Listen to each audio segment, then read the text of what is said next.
Okay.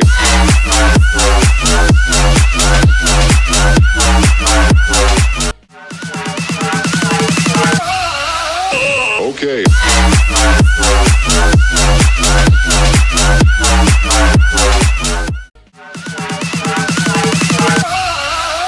Okay.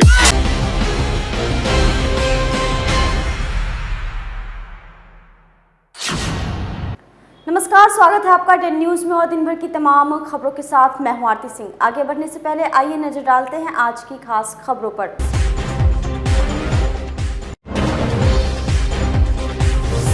Muzaffarpur में धूमधाम और हर्षोल्लास के साथ मनाई जा रही है मां सरस्वती की पूजा। शहर के एकमात्र मंदिर सरस्वती मंदिर में उमड़ा श्रद्धालुओं की भीड़, पूरा शहर हुआ भक्तिमय।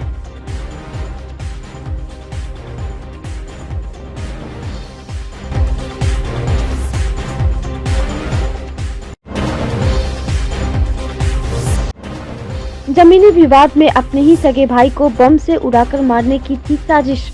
पुलिस ने कर दिया नाकाम। आरोपी भाई समेत 2 लोगों को किया गिरफ्तार। 9 जिंदा बम भी बरामद।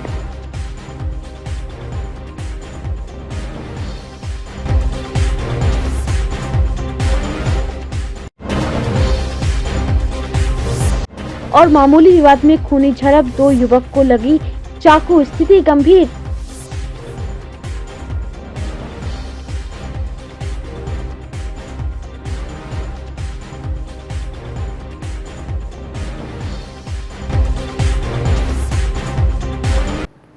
ये थी सुर्खियां और अब खबरें विस्तार से। जिले का एकमात्र सरस्वती मंदिर में सरस्वती पूजा पर पूरे विधि विधान से पूजा की गई। वैसे तो रुक रुक कर हो रही बारिश ने सरस्वती पूजा के उत्साह पर पानी फेर दिया। जिले का इकलौता सरस्वती मंदिर होने के कारण यह मंदिर विद्यार्थियों की आस्था का प्रमुख केंद्र है। 20 वर्ष पहले इसकी स्थापना पूर्व मंत्री रमई राम ने करवाई थी। जयपुर के कारीगर को ऑर्डर देकर 6 फीट की संगमरमर की मां शारदे की प्रतिमा का निर्माण कराया था। जयपुर के कलाकार ही प्रतिमा की पॉलिश और देखरेख करते हैं। यहाँ वसंत पंचमी पर विशेष सजावट और पूजा की जाती है। उत्तर बिहार के कई जिलों से श्रद्धालु पहुँचते हैं। कालीबाड़ी स्थित सरस्वती मंदिर पूर्व मंत्री रमई राम के आवासीय परिसर में है। वे 1952 से ही माता सरस्वती की पूजा करते थे। 2001 में पत्नी तेतरी देवी की सलाह पर मंदिर निर्माण का निर्णय लिया। उन्होंने जयपुर के कारीगर को ऑर्डर देकर 6 फीट ऊंची संगमरमर की प्रतिमा का निर्माण कराया। उस वक्त करीब 1.5 लाख खर्च हुए थे। प्राण प्रतिष्ठा के बाद धीरे धीरे मंदिर के प्रति लोगों की आस्था बढ़ने लगी। अभी प्रतिदिन 100 से अधिक श्रद्धालु यहां दर्शन करने पहुंचते हैं। सरस्वती पूजा के दिन उत्तर बिहार के कई जिलों से श्रद्धालु आते हैं। रमई राम ने बताया कि प्रतिमा बनाने वाले भागीरथ सैनी प्रति वर्ष सरस्वती पूजा से ठीक पहले जयपुर से आकर प्रतिमा की पॉलिश और देखरेख करते हैं। इस बार उनकी तीसरी पीढ़ी सरस्वती पूजा कर रही है। हम लगातार 1952 से पूजा करते रहे। सरस्वती पूजा करते करते हमारी पत्नी कहती है कि हर साल बनाते हैं, पंडाल लगाते हैं और विसर्जन करते हैं। विसर्जन करने में बहुत तकलीफ उठाना पड़ता था, बहुत परेशानी हो रही थी। तो हमारी पत्नी धर्मपत्नी श्रीमती तेतरी देवी के जो अभी स्वर्गीय हो चुकी है, उनकी प्रेरणा हुई कि नहीं मंदिरें बना दीजिए, तो हमेशा मंदिर में पूजा होता है और सब श्रद्धालु आकर पूजा करते हैं। उनकी प्रेरणा से मंदिर का निर्माण हुआ 2001 में। उस समय से लगातार निरंतर माँ शारदा की आराधना श्रद्धालु भक्तों और सभी संभ्रांत नागरिकों जिला के संभ्रांत व्यक्ति द्वारा विद्वता प्राप्त लोगों के द्वारा पूजा आराधना किया जाता रहा है। अभी इसी क्रम में अभी कोरोना का बोलबाला है, इसलिए सरकार के नियमों के अनुसार ही पूजा की कार्रवाई और उसकी व्यवस्था की गई है। जो राज्य सरकार के दिशा निर्देश के आलोक में। आज पूजा है, हमारे बेटे और दामाद और नाती लोग मिलकर पूजा करेंगे और हम राज्यवासियों पूछाचल के जनता इस बार पूजा करने जा रही है। तीसरी पीढ़ी इस बार पूजा करने जा रही है। हाँ, तीसरी पीढ़ी पूजा करने जा रही है। तो हम अपने तरफ से अपने क्षेत्र बोचाहा की जनता, जिला की जनता, राज्य की जनता के प्रति मेरी शुभकामना है। शुभकामना इसलिए है कि माँ शारदा की कृपा से सभी मेरे बेटे बेटियाँ, मेरे छोटे नन्हे मुन्ने प्यारे बच्चे बच्चियाँ शिक्षित बने, संगठित हो और देश और राज्य में उच्च ओहदे पर जाए, उनका सम्मान दिन गुना रात गुना बढ़े, यही उनकी मेरी आराधना है माँ सरस्वती से कि पूरे मुजफ्फरपुर में मां सरस्वती की आराधना भक्ति भाव और हर्षोल्लास से की जा रही है। शहर में जगह जगह बसंत पंचमी को लेकर हर तरफ आस्था का माहौल है। मुजफ्फरपुर के सबसे बड़े अस्पताल मेडिकल कॉलेज में मां सरस्वती की पूजा पूरी भक्ति भाव से की जा रही है। यहाँ बड़ी संख्या में मेडिकल छात्र छात्राएं, शिक्षक और नर्सिंग स्टूडेंट्स ने बिना पानी मां की आराधना की। मां शारदा की पूजा अर्चना छात्राएं करती नजर आई। पूजा को लेकर छात्राओं में उत्साह देखने को मिला।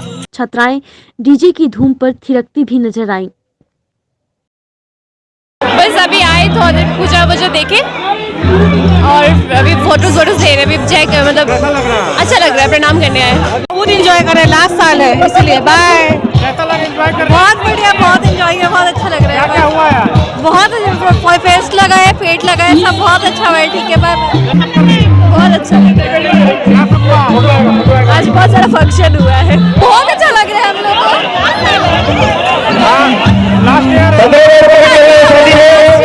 कहाँ हाँ लास्ट ईयर है, अच्छा लग रहा है, बहुत अच्छा लग रहा है। शनिवार को पूरे जिले में छात्रों और युवाओं के द्वारा मां शारदा की पूजा पूरे विधि विधान के साथ की जा रही है। वहीं मिठनपुरा चौक स्थित बोचहा की पूर्व विधायक बेबी कुमारी ने हर वर्ष की तरह इस बार भी अपने आवास पर मां सरस्वती की पूजा अर्चना पूरे विधि विधान के साथ की। उनके आवास पर इस पूजा में भाजपा के कई नेताओं के साथ साथ जदयू के नेता भी शामिल हुए। बेबी कुमारी ने बताया कि वह मां सरस्वती की पूजा लोगों की खुशहाली के लिए करती हैं। कोरोना के कारण इस बार सादगी और शांतिपूर्ण तरीके से मां सरस्वती की पूजा की है। बसंत पंचमी के रूप में हम लोग सभी जगह मनाते हैं और मैं प्रत्येक साल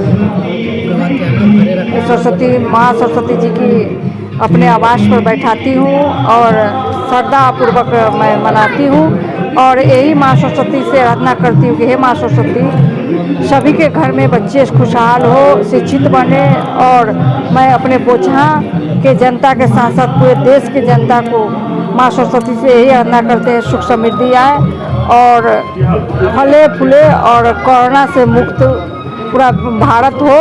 और कोविड के पालन करते हुए 2 साल से मैं बहुत सीमित में आराधना यहाँ करवाती हूँ और यही संदेश देती हूँ कि सभी लोग स्वस्थ रहें, मस्त रहें और को मास्क जरूर पहने और मास्क का पालन करें। और अभी हमारे उत्तर प्रदेश में हमारे योगी आदित्यनाथ जी पुनः फिर मुख्यमंत्री बने, यही माँ सरस्वती से आराधना करती हूँ।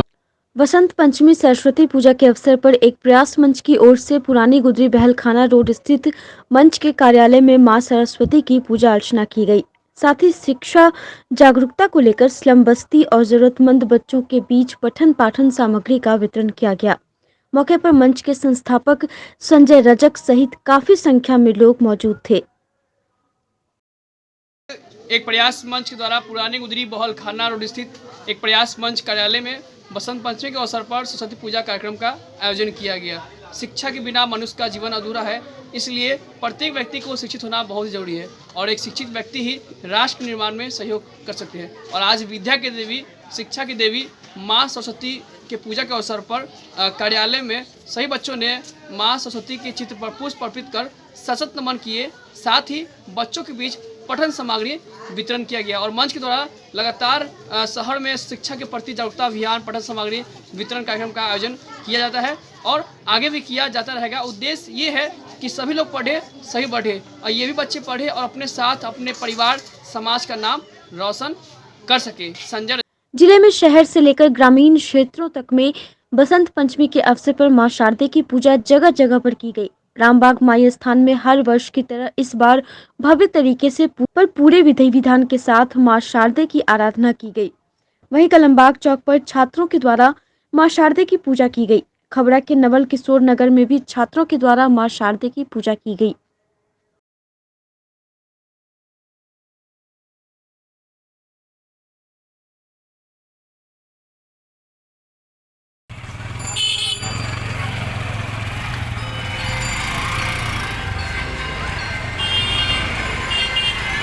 मुजफ्फरपुर में मात्र 4 कट्ठा जमीन के लिए एक भाई ने अपने ही सगे भाई की बम से उड़ाकर हत्या की खतरनाक साजिश रच दी।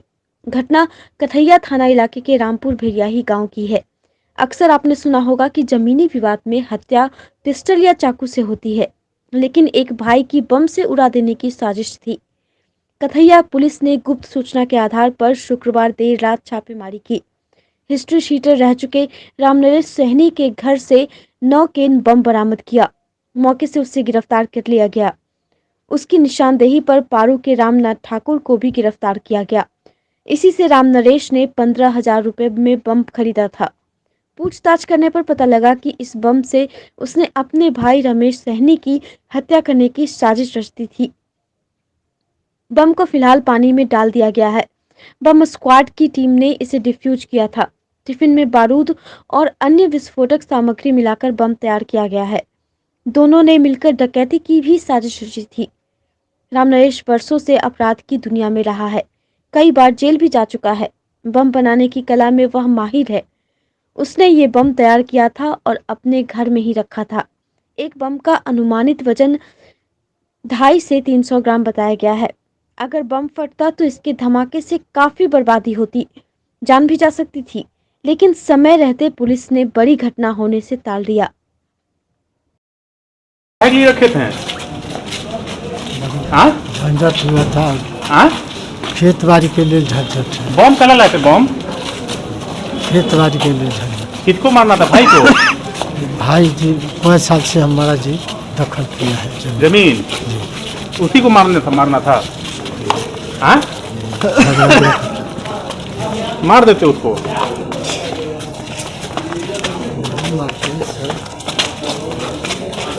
कितना जमीन है? कितना जमीन है सर? जमीन है उस जगह 4 कट्ठा घरारी। हाँ, उधर मान कि कुंवारी देवी तो है 15 कट्ठा की पलवट, तो में आधा चाचा जी के है, आधा में हम लोग 3 थोड़ी आगे 3 भाई। और लाए कहाँ से थे बम? कहाँ से लाया था जी? कहाँ से लाया था बम? अभी तक के जो कथैया थाना क्षेत्र में डीएसपी वेस्ट के नेतृत्व में चलाए गए अभियान में 2 व्यक्तियों को अरेस्ट किया गया। इसके पास से जो है 9 केन बम बरामद हुए हैं और इसमें एक व्यक्ति जिसका नाम रामनरेश साहनी बताया जा रहा है, वो पूर्व में 9 केसेस में पहले से भी अपराध में संलिप्त रहा है, जिसमें जो है ये अपराध लूट के, डकैती के और मर्डर के अपराध रहे हैं। और जब इससे पूछताछ की गई तो इसने बताया कि ये इन केन बम का इस्तेमाल आगे जो लूटपाट के केसेस में करता है, जिसमें जो मुख्यतः हाउस डकैती के केसेस थे उसमें इसकी योजना थी। इसमें आगे भी पुलिस की रेड जारी है। Thank you. नक्सली वगैरह से भी इसके कनेक्शन है क्या? अभी हम लोग इससे पूछताछ कर रहे हैं और आगे जो इसका पूर्व का इतिहास रहा है उसमें मैक्सिमम केसेस जो है डकैती के और लूट के केसेस रहे हैं और हाउस डकैती जिसमें मुख्य तौर पे रहा है, उसमें आगे पूछताछ जारी है। सर, भाई वगैरह कोई मारने की साजिश थी क्या? जमीनी ये आपसी विवाद रहा है इन लोगों का, लेकिन जिस तरीके का इसका पहले की जो क्रिमिनल हिस्ट्री है और जिस तरीके के जितने बड़ी मात्रा में एक्सप्लोसिव मिला है, तो हम लोग आगे के लिए इससे पूछताछ कर रहे हैं। मुजफ्फरपुर में मामूली विवाद में 2 पटीदारों के बीच खूनी झड़प हुई है। घटना सकरा थाना इलाके के बिद्दीपुर गांव की है। इस घटना में 2 लोगों को चाकू लगी है, जिसमें एक की स्थिति काफी गंभीर बनी हुई है। जानकारी के मुताबिक दरवाजे पर बकरी बांधने को लेकर अपने ही चचेरे भाई कासिम का पुत्र मोहम्मद कुद्दूस ने मोहम्मद सरफराज और मोहम्मद रमजान पर चाकू से हमला कर दिया। बीच बचाव करने गए फुफेरे भाई मोहम्मद रमजान को भी कुद्दूस ने चाकू मारकर लहूलुहान कर दिया। रमजान को 10 चाकू लगा है। रमजान का इलाज SKMCH में चल रहा है। उसकी स्थिति काफी गंभीर बनी हुई है। इधर सकरा पुलिस ने आरोपी कुद्दूस को गिरफ्तार कर लिया है। क्या हुआ था? हमसे उसका कोई झगड़ा नहीं था। इन दोनों भाई में झगड़ा था। हम जैसे छोरा ने फोन करके हमको बुलाया था, वहाँ गए तो हम ही को चाकू मारा। हमको पता ही नहीं चला था। 10 जगह चाकू मारे हुआ है। अच्छा जी। झगड़ा किससे हो रहा था? मेरा ही लड़का से हो रहा था। किससे हो रहा था? आप छुड़ाने गए थे? जी। कौन मारा चाकू? हाँ? मोहम्मद कुद्दूस और उसके माँ था और पिताजी भी थे। तो मिल के मारा? जी। मर्डर करने के लिए लड़का को मर्डर कर रहा था, तो हम गए थे छुड़ाने, तो हम ही को मार दिया था। चाकू मारा है। हमको जान से मारने का प्लानिंग था वो लोग का, और हमको ऊपर पहले वार किया है। कौन कौन था मारा था? कौन कौन था उसमें? कुद्दूस था, कुद्दूस उसके माँ बाप। और हमको बचाने के चक्कर में, मतलब जैसे ही हमको आया मारने, तो हमको बचाने के चक्कर में वो पकड़ लिया उसको, तो उसको घायल कर दिया। 10 जगह चाकू मारे हुए हैं। विवाद किस चीज़ का? विवाद ऐसा है, घर का मैटर था। जैसे मतलब नहीं, बकरी उकरी जो बांधते थे ना दूरा पर, उसी चीज़ का। बोला था बकरी नहीं बांधने की? जी। एक साथ घर है, तो एक छोटा सा जगह। चाचा लगते हैं? चाचा लगते हैं वो मेरा। ग्राम बिद्दीपुर से एक मोहम्मद कुद्दूस और मोहम्मद कासिम और रसीला खातून, और जो है कि चाकू जिसको लगा है उसका नाम है मोहम्मद सरफराज और मोहम्मद रमजान। ये दोनों आपस में चचेरा भाई और पड़ोसी हैं। बकरी रास्ता पर बांधने को लेकर के झगड़ा झंझट हुआ। इसी में मोहम्मद कुद्दूस ने मोहम्मद सरफराज और रमजान को चाकू को लग गया है। उसको बेहतर इलाज के लिए भेजा गया है सदर हॉस्पिटल में। उसका इलाज चल रहा है। आवेदन प्राप्त हो रही है, इस पर कार्रवाई की जाएगी। मोहम्मद कुद्दूस को गिरफ्तारी भी कर ली गई है। मुजफ्फरपुर में शराब माफियाओं द्वारा एक बार फिर से नकली शराब बनाने की तैयारी थी। भारी मात्रा में स्पिरिट भी लाया गया था। इसी दौरान पुलिस को इसकी गुप्त सूचना मिली। SSP जयंतकांत ने SDPO सरैया राजेश कुमार के नेतृत्व में विशेष टीम गठित कर कार्रवाई का निर्देश दिया। टीम ने सरैया में घेराबंदी कर वाहन जांच अभियान चलाना शुरू किया। इसी दौरान लग्जरी कार को रोका गया। इसकी तलाशी लेने पर इसमें से 40 लीटर स्पिरिट बरामद हुआ। 5 किलोग्राम मादक पदार्थ, 1 लोडेड देसी कट्टा और 5 मोबाइल मिला। कार से स्पिरिट माफिया समेत 5 को गिरफ्तार किया गया। इनकी पहचान वैशाली के चक अहलदाद के विकास कुमार, छपरा दरियापुर के पिंटू कुमार, सरैया के वीरेंद्र पासवान, अखिलेश कुमार और पारू के राजकिशोर के रूप में हुई है। इसके कुछ देर बाद बाइक सवार 3 युवकों को दबोचा गया। इनकी तलाशी लेने पर 3 किलोग्राम मादक पदार्थ और मास्टर चाबी बरामद हुई। इनकी निशानदेही पर चोरी की 3 बाइक बरामद हुई। ये तीनों बाइक चोरी गिरोह के शातिर बताए गए हैं। इनकी पहचान सरैया के विकास राय, प्रिंस कुमार और अमन के रूप में हुई है। कार्रवाई में पुलिस को अहम सफलता मिली है। इस मामले में बनाई गई विशेष टीम, जो कि DSP वेस्ट अभिषेक और DSP सरैया राजेश कुमार के नेतृत्व में बनाई गई टीम ने 3 जगहों पर छापेमारी की। छापेमारी के दौरान 10 व्यक्तियों को अरेस्ट किया गया है और इनसे जब पूछताछ की गई तो इन्होंने बताया, इसमें इन्होंने अहम कांडों का खुलासा किया है। सरैया में अपराधियों के विरुद्ध चलाए जा रहे छापेमारी अभियान में अन्य 8 व्यक्तियों को अरेस्ट किया गया है, जो कि लूटपाट गिरोह और इसके अलावा स्पिरिट माफिया से संबंधित थे। इसमें छापेमारी में 8 लोगों को अरेस्ट करने के दौरान पुलिस से इस मामले में आगे अपराध को रोकने में सफलता मिलेगी। क्या क्या बरामदगी इनके पास है? इनके पास से चोरी की 3 बाइकें, 1 कार और इसके अलावा जो है हथियार और अन्य सामान बरामद हुआ है। मुजफ्फरपुर नगर निगम में जुड़े नए वार्डों के गठन एवं परिसीमन की प्रक्रिया शनिवार से शुरू हो गई है। 10 फरवरी तक इसका गठन कर लिया जाएगा। इसके अगले दिन प्रारूप का प्रकाशन कर दिया जाएगा। दावा, आपत्ति एवं इसके निराकरण के बाद 8 मार्च को अंतिम रूप से वार्ड के गजट का प्रकाशन हो जाएगा। राज्य निर्वाचन आयोग के सचिव ने इसके लिए सभी प्रमंडलीय आयुक्त एवं DM को पत्र भेजा है। इसमें कहा गया कि नवगठित नगर निकाय का भौगोलिक सीमांकन एवं जनसंख्या तय हो चुका है। अब नगर निकायों के वार्डों में विखंडित कर प्रत्येक वार्ड का सीमांकन किया जाएगा। आयोग ने निकायों की सूची के साथ संभावित वार्ड की संख्या भी तय कर दी है। नगर आयुक्त विवेक रंजन मैत्री ने बताया कि आपत्तियों की जांच के बाद अंतिम आदेश पारित होगा। यदि प्रारूप प्रकाशित वार्डों में किसी प्रकार का संशोधन जरूरी हो तो उसे सम्मिलित करते हुए फिर से अंतिम सूची जारी होगी। इसे प्रमंडलीय आयुक्त का अनुमोदन प्राप्त कर जिला गजट में प्रकाशित किया जाएगा। अंतिम रूप से तैयार वार्डों की सूची में बिना राज्य निर्वाचन आयोग के आदेश से किसी प्रकार का परिवर्तन या संशोधन नहीं होगा। नए नगर निकाय के गठन या उसके क्षेत्र विस्तार के बाद परिसीमन एक स्वाभाविक प्रक्रिया है। राज्य निर्वाचन आयोग के निर्देशानुसार जिला निर्वाचन पदाधिकारी महोदय द्वारा संपन्न कराया जाता है, जिसमें हम सभी लोग सहयोग करते हैं और वार्ड गठन के पूर्ण उपरांत ही चुनाव का कार्य संपन्न कराया जाता है। नए वार्डों के परिसीमन के लिए क्या कुछ किया जी, इसी के लिए सभी नए नगर पंचायत जो भी ये बने हुए हैं सभी पर निर्देश दे दिया गया है और वार्डों का परिसीमन जैसे जिस विधि से दिया हुआ है प्रासंगिक पत्र में उसी के अनुरूप कराया जा रहा है। सूबे के पर्यटन मंत्री नारायण प्रसाद शनिवार को एक निजी कार्यक्रम में शामिल होने मुजफ्फरपुर पहुंचे, जहां उन्होंने पत्रकारों से बातचीत के दौरान बिहार में पर्यटन की असीम संभावना जताते हुए बताया कि बिहार में पर्यटन उद्योग को बढ़ावा देने के लिए 14 करोड़ में कांवर मन का सौंदर्यीकरण किया जा रहा है। वहीं 67 करोड़ से वाल्मीकि नगर टाइगर प्रोजेक्ट में पर्यटन को बढ़ावा देने के लिए काम किया जा रहा है। वहीं 13 करोड़ में वैशाली और पटना साहिब में सौंदर्यीकरण का काम चल रहा है। साथ ही उन्होंने बताया कि बांका जिले के ओढ़नी झील और मंदार पर्वत के सौंदर्यीकरण का काम चल रहा है। उन्होंने कहा कि जल्द ही बिहार में पर्यटन के क्षेत्र में इन सब सौंदर्यीकरण कार्यों से जो बढ़ावा मिलेगा उसका असर जल्द ही पर्यटकों की भीड़ बढ़ने के साथ दिखाई देगा। साथ ही रोजगार के नए अवसर भी उपलब्ध होंगे।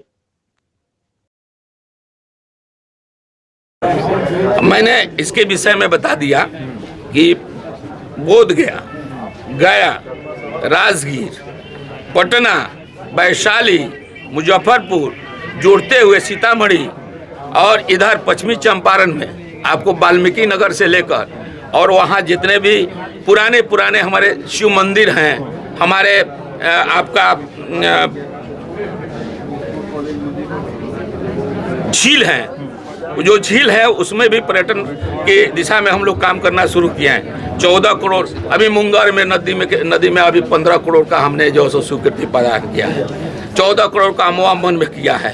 वाल्मीकि नगर में हमने 67 करोड़ रुपए का एस्टिमेट बनाकर वहाँ पर्यटन विभाग के माध्यम से होटल और रहने के लिए रेस्टोरेंट वगैरह सारी चीज़ वहाँ बना रहे हैं, भोजन से लेकर सारी चीज़ की व्यवस्था कर रहे हैं। उसी तरह आपको वैशाली में हमने झील में जो हमारे भगवान बुद्ध जो थे वहाँ जो सो रिवर है उसमें फवारा देकर और लोगों को देखने के लिए वहाँ ये सब कर रहे हैं। उसी तरह 13 करोड़ रुपया का आपको सरदार जी का जो हमारा अपना है पटना साहिब में 13 करोड़ का पथवे से लेकर और सुंदरता हम कर रहे हैं। फिर इसको देखा जाएगा, जो जरूरत होगा उसके होगा। बांका में अभी हमने वो जो ओढ़नी झील है उसको किया। अब पर्वत है जहाँ हम चर्चा करते हैं मंदार पर्वत का, एक ही पहाड़ से बना हुआ है, वहाँ रोपवे को हमने जो अभी उद्घाटन करके आए हैं। वहाँ आसानी से आप पहाड़ पर जा सकते हैं। हमारे ग्रंथों से इसकी पुराना संबंध है। वहाँ मंथन हुआ था जिसमें 14 रत्न निकले थे। ऐसे तरह से हमने पूरे बिहार को अपने लिस्ट में लिया है। अब प्रत्येक जगह स्वयं भरबन करके स्पॉट देखकर और वहाँ से हम लोग वहाँ से आपको आर्किटेक्ट को भेजते हैं। आर्किटेक्ट वहाँ से जो भेजता है एस्टिमेट, उसको अध्ययन करके हम लोग उसका निर्माण कराने के काम में आगे बढ़ रहे हैं। एनजीटी राष्ट्रीय हरित ट्रिब्यूनल की 6 सदस्यीय जांच समिति ने शनिवार को बेला फेज 2 स्थित स्नैक फैक्ट्री का निरीक्षण किया। टीम में शामिल वैज्ञानिक और अधिकारियों ने बॉयलर फटने के कारण एवं बॉयलर की स्थिति के बारे में छानबीन की। टीम 2 घंटे तक क्षतिग्रस्त बॉयलर का बारीकी से जांच की। मामले में अब तक हुई जांच के बारे में जानकारी ली गई। इस दौरान अधिकारियों ने भी कुछ कहने से इनकार कर दिया।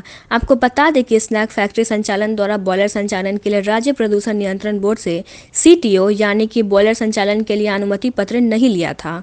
इसके लिए फैक्ट्री संचालन ने बोर्ड को आवेदन दिया था, लेकिन जरूरी मापदंडों का पालन नहीं किए जाने के कारण आवेदन खारिज कर दिया गया था। इस पर बोर्ड की ओर से CGM कोर्ट में मुकदमा भी दर्ज कराया गया गया था। बताया जाता है कि बॉयलर संचालन की सहमति लेने के लिए जरूरी दस्तावेज पेश नहीं किए गए थे। मानकों के उल्लंघन से घटना घटने की बात सामने आई है। टीम में शामिल अधिकारी को जांच के लिए भेजा गया है। एनजीटी ने मामले में स्वतः संज्ञान लेते हुए 6 सदस्यीय टीम गठित की थी। टीम फैक्ट्री एवं बॉयलर के कागजात की जांच पूरी करने के बाद अपनी रिपोर्ट एनजीटी को सौंपेगी। बिना अनुमति पत्र के औद्योगिक क्षेत्र में बॉयलर के उपयोग को लेकर बियाडा की भूमिका पर भी सवाल उठाए गए हैं। बताया जाता है कि लंबे समय तक बिना अधिकृत कागजात के बॉयलर का संचालन होता रहा, लेकिन निरीक्षण के लिए जिम्मेदार अधिकारियों द्वारा कार्रवाई नहीं की गई। एनजीटी के स्तर से मामले में अब तक कार्रवाई की जाएगी। फैक्ट्री का निर्माण मानकों के अनुरूप नहीं कराया गया था। वाटर, एयर एवं वेस्ट मैनेजमेंट सिस्टम का भी उल्लंघन किया गया है। टीम ने बॉयलर के लाइफ के बारे में भी जानकारी ली। 26 दिसंबर 2021 को इसी अंसल फूड फैक्ट्री की बॉयलर ब्लास्ट हुई थी, जिस मामले में एनजीटी ने स्वतः संज्ञान लेते हुए एक मामला दर्ज किया है, जिसकी जांच को लेकर 6 सदस्यीय जांच टीम बेला स्थित उस बॉयलर जो ब्लास्ट हुआ था उसकी जांच को पहुंची है। कैमरे पर टीम कुछ भी कहने से इनकार कर रही है, वो कुछ भी बताने से मना कर रही है, पर ऑफ द रिकॉर्ड उनसे ये जानकारी ज़रूर मिली है कि इस मामले में बियाडा की भी लापरवाही सामने आई है कि बगैर परमिशन के किस प्रकार ये बॉयलर यहाँ चल रहा था। टीम में शामिल जो सदस्य हैं उन्होंने कहा कि बियाडा से भी जवाब तलब किया गया है, साथ ही वो अपनी रिपोर्ट जल्द ही एनजीटी को सौंपेंगी। अब देखना दिलचस्प होगा कि पूरे मामले में एनजीटी का रुख क्या होता है। मुजफ्फरपुर से दिन के लिए मैं संदीप कुमार। बेला औद्योगिक क्षेत्र में बिना मौसम बरसात जल जमाव होने से उद्यमियों को भारी नुकसान उठाना पड़ रहा है। जल जमाव के कारण नाला और सड़क के बीच का फर्क मिट गया है। इससे माल लेकर आने वाली गाड़ियां पलट जा रही हैं। कुछ ही दिन पहले जल जमाव के कारण नाले के समीप सड़क धंसने से एक ट्रक पलट गया। किसी तरह चालक और खल्लासी ने अपनी जान बचाई। हालांकि बेला औद्योगिक क्षेत्र में जल जमाव से निजात दिलाने के लिए बीते 22 दिसंबर को उद्योग मंत्री सैयद शाहनवाज हुसैन ने 110 करोड़ की लागत से सड़क, नाला और इंफ्रास्ट्रक्चर निर्माण का ऐलान किया था। उन्होंने स्थानीय उद्यमियों के साथ बैठक में कहा कि 78.5 लाख रुपए आरसीसी नाले पर खर्च किए जाएंगे। मंत्री के ऐलान के बावजूद अब तक औद्योगिक क्षेत्र में निर्माण कार्य शुरू नहीं हो सका है। वहीं उद्यमियों का कहना है कि फेज 1 में साल भर जल जमाव रहता है। सड़कें पानी में डूबी रहती है। जल निकासी के लिए बने सारे नाले जाम हैं। इस कारण फैक्ट्री से निकलने वाला गंदा पानी सड़क पर ही जमा हो रहा है। स्थानीय दुकानदार ने बताया कि नाला व सड़क के बीच का फर्क नहीं दिख पाता। नाले के पास से गाड़ियां गुजरने के दौरान सड़क धंसने लगती है। इससे औद्योगिक क्षेत्र में गुजरने वाले ट्रक और अन्य माल वाहन हादसे का शिकार हो जाते हैं। कई दशक से जल जमाव झेल रहे हैं, लेकिन बियाडा के स्तर से जल निकासी के लिए कोई पहल नहीं की जा रही है।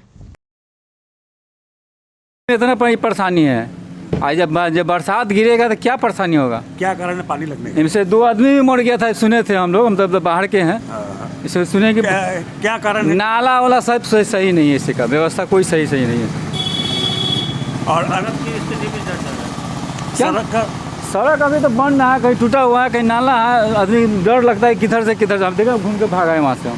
हमको जाना है महिंद्रा एजेंसी में, तो बंद है, उसमें सब दिन पानी रहता है। जहाँ मेरा सर दवा दुकान है और 2 साल से हम लोग परेशान हैं। दुकान में घुटना भर पानी लग जा रहा है, कोई कस्टमर आते जाते नहीं है। और यहाँ पे नगर निगम बराबर हम लोग के दुकान के आगे नाला उला खन देता है, उधर से पानी निकालने के लिए बहुत परेशानी है सर हम लोग को। कितनी परेशानियों का सामना करना पड़ रहा है आपको? बियाडा का कमी है और नगर निगम वगैरह का कमी है इस सब में। क्या कारण है ये हमेशा जल जमाव लग जा रहा है यहाँ? क्योंकि बेला इंडस्ट्री एरिया है, यहाँ बहुत सारे व्यापारी के बहुत सारे कारखाने भी है। दिगरा गांव से पानी निकल जाता था पहले, और उधर से पानी गांव वाले लोग निकलने नहीं देते हैं। और भी वो वहाँ का ड्रेनेज सिस्टम बना रहे हैं सिरपुर होते हुए, वो कंप्लीट होगा तो हो सके ये काम पूरा हो जाए। लेकिन बीच में बहुत सारे लोग जिनका है, वो जो पार्ले जी के पास भीमसरिया है, वो लोग अपना मतलब ज़मीन ऊंचा करके वो नाला को ही बंद कर दिया है। वो लोग अपना खोलते नहीं हैं, तो वहाँ से वो निकल जाएगा पानी, तो हम लोग को सुविधा होगा। लेकिन वो लोग पानी निकलने नहीं देते हैं। तो काफ़ी परेशान हैं। हम लोगों का जो दुकान की स्थिति है भी देख सकते हैं। हम लोगों का जो ग्राहक का आवाक है, व्यापारी वर्ग आते हैं और जो भी ट्रक ड्राइवर लोग आते हैं वो सब इधर से ही आते हैं। वो जलमग्न होने के कारण फैक्ट्री भी डेट पर गया है, तो वो लोग आपको तो आवागमन ही बाधित हो गया है। लाखों की क्षति भी हो रही है। क्षति तो हम लोग अपना पर्सनल बता सकते हैं। विगत 19 जुलाई को जो है मोटा मोटी 6-6.5 लाख का जो नुकसान हुआ सो आज तक भुगत रहे हैं। आगे जो है नगर निगम आके इसको जो खोद देने के बाद जो है से पूरा से रूट जो भी मेरा दुकान का आती हो गया उसको भी आप कवर कर सकते हैं। और फैक्ट्री जितने भी हैं सब में पानी घुसा हुआ है, जिसका रॉ मटेरियल और ये सब डैमेज हो गया है। वो तो डोर टू डोर जाने के बाद आपको जानकारी है। दुर्घटना की भी संभावना बनी रहती है। हाँ, दुर्घटना तो हमें पिछले विगत साल हुआ था, जो 2 भीमसरिया राइस मिल का ही स्टाफ था जो डूब के मर गए हैं।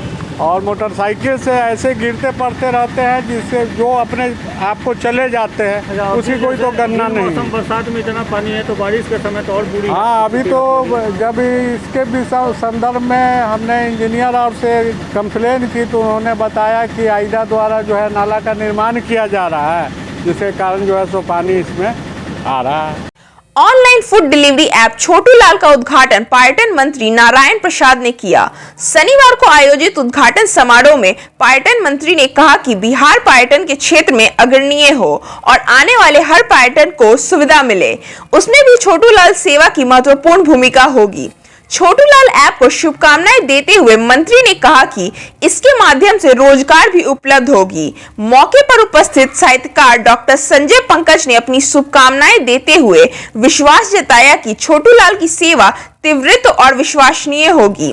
सांसद अजय निषाद ने कहा कि मुजफ्फरपुर लगातार विकसित हो रहा है, इसलिए छोटू लाल की सेवा राष्ट्रीयता की भावना से प्रेरित और पारिवारिक सेवा की तरह आज प्रस्तुत हो रही है।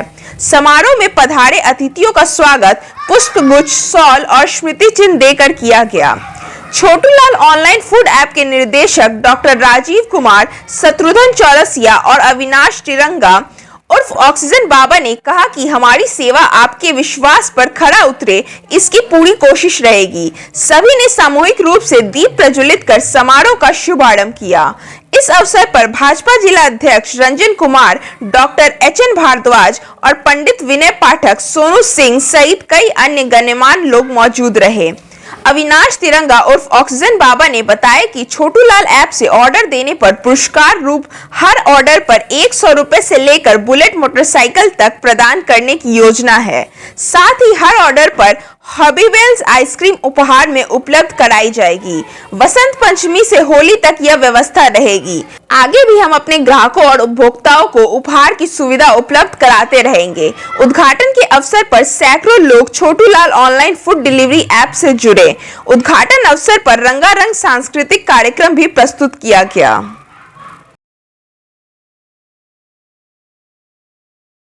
फूड डिलीवरी ऐप का आज लॉन्चिंग किए पर्यटन मंत्री नारायण प्रसाद जी के द्वारा आज ग्रांड लॉन्चिंग किया गया है।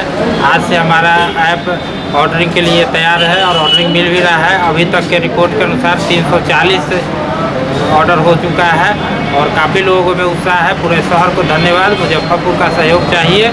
मुजफ्फरपुर के लोगों के सहयोग से ऐप दिल्ली तक जाएगा, यह हमें विश्वास है। किस तरह का ऑफर चल रहा है अभी हमारा ऑफर है कि तरह तरह का ऑफर है। एक तो आइसक्रीम हमारा फ्री है प्रति डिलीवरी होली तक है। आज से लेकर होली के दिन तक होली तक हमारा आइसक्रीम फ्री रहेगा प्रति डिलीवरी।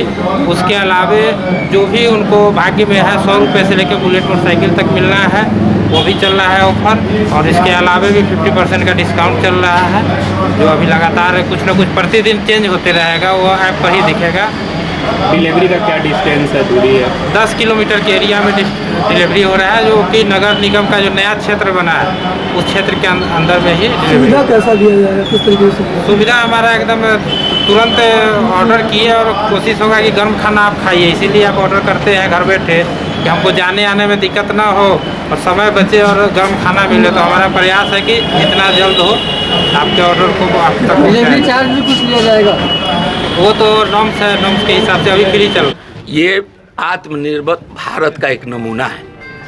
छोटू ऐप के माध्यम से हमारे जितने भी होटलों से संबंध रखते हैं या भोजन से या किसी प्रकार की उनकी कोई दिक्कत होती थी जो बरसात के आने में या परिवार के नहीं रहने में, महिलाओं को आने में, इस ऐप के माध्यम से वो सीधा संवाद करके अपना लिखवा सकती हैं। और इसके माध्यम से हमारे जो ऐप है छोटे लाल ऐप, उसके माध्यम से हमारे नौजवानों को काम करने का भी मौका मिल रहा है। हमें पता चला है यहाँ की 300 लड़के इस ऐप में जुड़े हैं। घर से, होटल से लेकर घर तक वो पहुँचाएंगे, उसी रेट में पहुँचाएंगे और उनकी वो सारी सुविधा मिल जाएगी जो मतलब लोग जो चाहते हैं।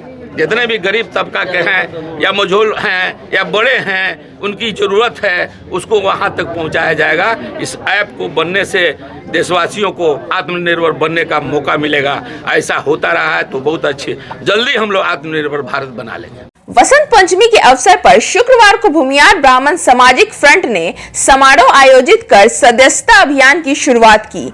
पहले दिन 555 सामान्य सदस्य एवं 251 आजीवन सदस्य बनाए गए।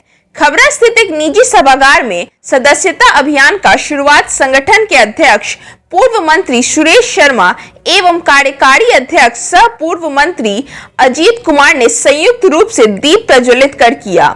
इस दौरान अपने संबोधन में पूर्व मंत्री सुरेश शर्मा और अजीत कुमार ने हुंकार भरते हुए फ्रंट की तरफ से भारत सरकार से भूमियार समाज के गौरव और बिहार प्रदेश के पहले मुख्यमंत्री बिहार केसरी डॉक्टर श्री कृष्ण सिंह को भारत रत्न से अविलंब विभूषित करने की मांग की।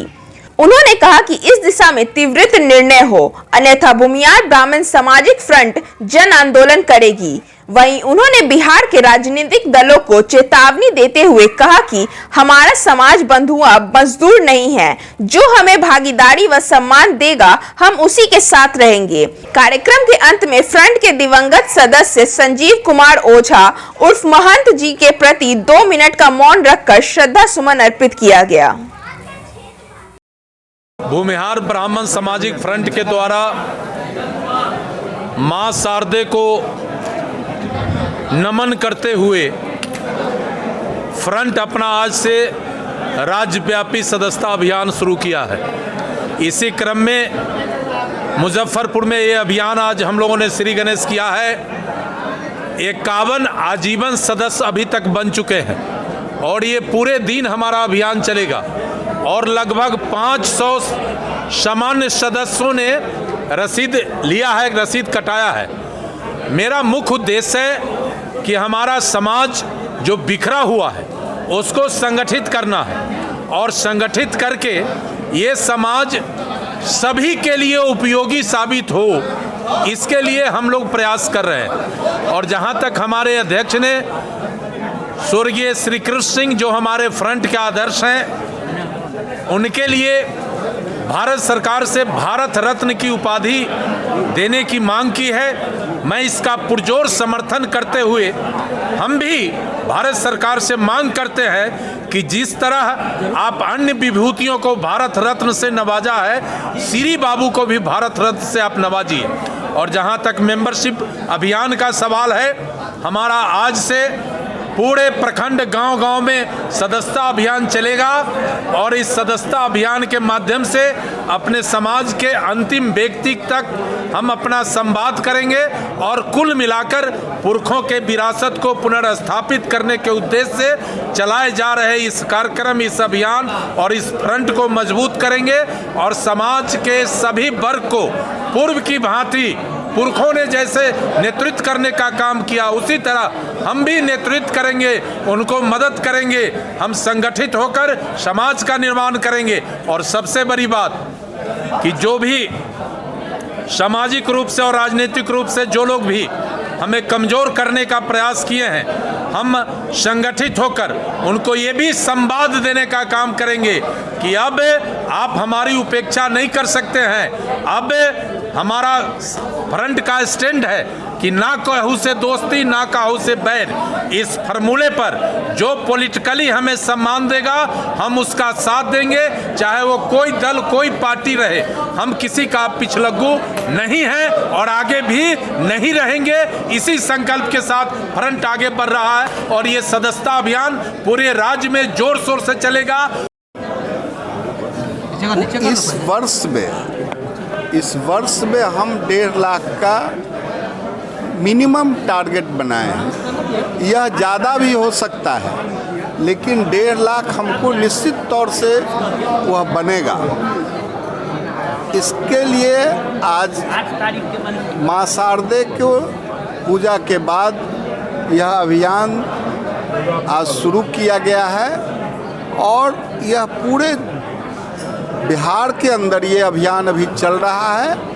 हम समझते हैं कि यह अभियान चलाने से यह पार्टी, यह समाज, यह फ्रंट मजबूत होगा।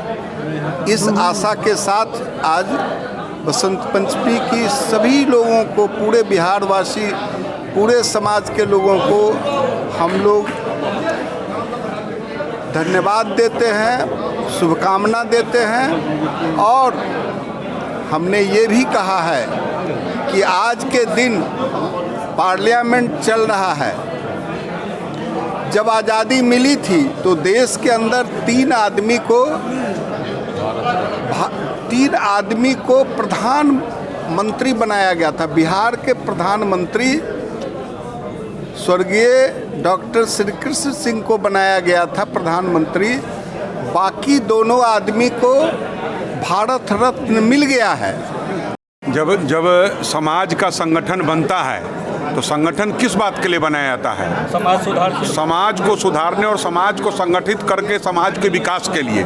तो समाज का विकास कब होगा? समाज का विकास तभी न होगा, इसको उचित भागीदारी सत्ता में, शासन में मिलेगा, तभी ना इसकी भागीदारी उचित होगी। और जब तक भागीदारी नहीं होगी, समाज का विकास करना मुश्किल है। एक फ्रंट के अध्यक्ष जी कुछ लोगों को मदद कर सकते हैं, लेकिन सभी लोगों को मदद करने के लिए तो संगठित होने की जरूरत है। और संगठन जब बनता है, संगठित लोग होता है, तो अपने हक हकूक की बात होती है। राजनीतिक लाभ के लिए संगठन बनाया गया है। संगठन सिर्फ संगठित होने के लिए बनाया गया है, लेकिन क्यों नहीं? जब हम संगठित होंगे तो राजनीतिक लाभ हमें क्यों नहीं मिलना चाहिए? जब हम समाज में संगठित होकर एक जगह बैठते हैं तो हम अपने विकास के लिए तो हम मांग ही सकते हैं, कर ही सकते हैं ना। ये हमारा अधिकार है। तो टिकट देने वाला समाज अब टिकट मांग रहा है। ये आपके नज़रिया से हम मांग नहीं रहे हैं। हम ये कह रहे हैं कि जो हमको हक देगा हम उसके साथ होंगे। हम टिकट कहाँ किसी से मांग रहे हैं? हम इस स्थिति में आना चाहते हैं कि हम टिकट बांटने की स्थिति में होने वाले हैं। टिकट मांगने की कहाँ यहाँ बात है? हम टिकट हम तय करेंगे, हमारा संगठन तय करेगा कि बिहार में कहाँ पे हमारा समाज लड़ेगा। 40 जगह तो हमारा समाज पार्लियामेंट नहीं लड़ेगा ना। सभी जाति और समीकरण का सबका हक हकूक है, लेकिन हमारा जो हक है, हमारे जो पार्लियामेंट्री बिहार के 10-12 हैं, उसमें तो हमारा हक बनता है ना। हम उसी की बात करते हैं। आज की खबरों में बस इतना ही। कल फिर मिलेंगे कुछ नई खबरों के साथ। तब तक के लिए हमारी न्यूज़ टीम को दीजिए इजाज़त। नमस्कार।